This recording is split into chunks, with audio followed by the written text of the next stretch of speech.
Morning, everyone. It's Saturday, August 20th. We're going to talk about how I manage all my covered calls, keeping all the numbers straight, using Google Docs to enter all of my trades, and then keep them on a running spreadsheet. I get asked this question all the time: how can you manage effectively 3, 4, and 5 covered calls, particularly when covered calls get in the money and you want to buy them back, and just everything that goes with it? How are you keeping all of that straight? So what I did was I created a nice little web form where once I enter a covered call, I will put in that information just to help me. And that's the very beginning part of the administrative side. So using Google Docs, you can create a form, an online form. And it starts out blank like this, and you just use their simple to use formatting, and you create your web form. And essentially the web form, you submit it, and this is how I submit my covered calls into my web form. So for example, I'll put, let's say I create a covered call, I'll come over here, I'll type it in, I'll start typing it in, and I collect all of this information. Okay, I'm able to collect all this information, and then when I collect all that information, I'm able to organize it over here.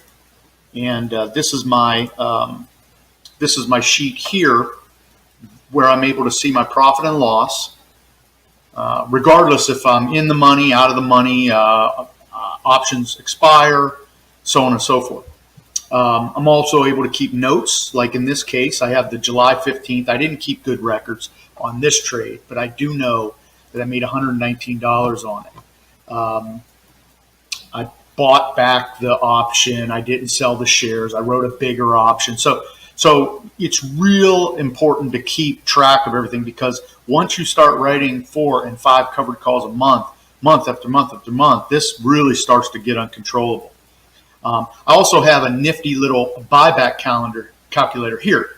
So once a stock gets into real money territory, meaning my strike price is, in this case, my strike price was $56.50.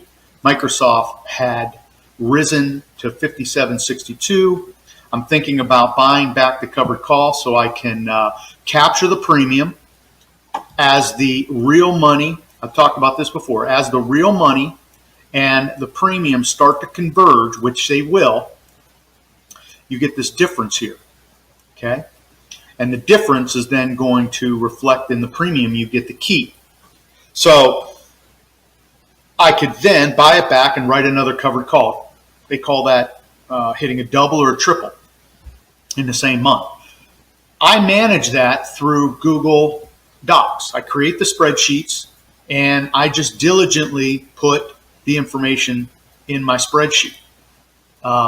Notice over here, I have everything from, so I can go back to my account and go back to my Fidelity account and try to track this down. Because if you try to do this in Fidelity or any of your online brokers, it's just a mess, because you have all kind of things. You have dividends, you have transactions, you have debit cards, everything, and it's just not clean. And you just don't know if you're making a profit. So by using Google Docs, I created this, what I consider to be a nice, simple form, and I use multiple forms to help me achieve my goal of determining if I'm making money on these things or not. So use Google Docs. It's a friendly way to do it. Like I said, create the web form so you can, when you write the covered call, input all the information. It then spews out into this nifty little spreadsheet, which you can then move around and create little formulas where a cell might be red or green. Okay, might be sort of a tan color here. If there's any if I had to sell to close, that represents to me that I had to buy it back.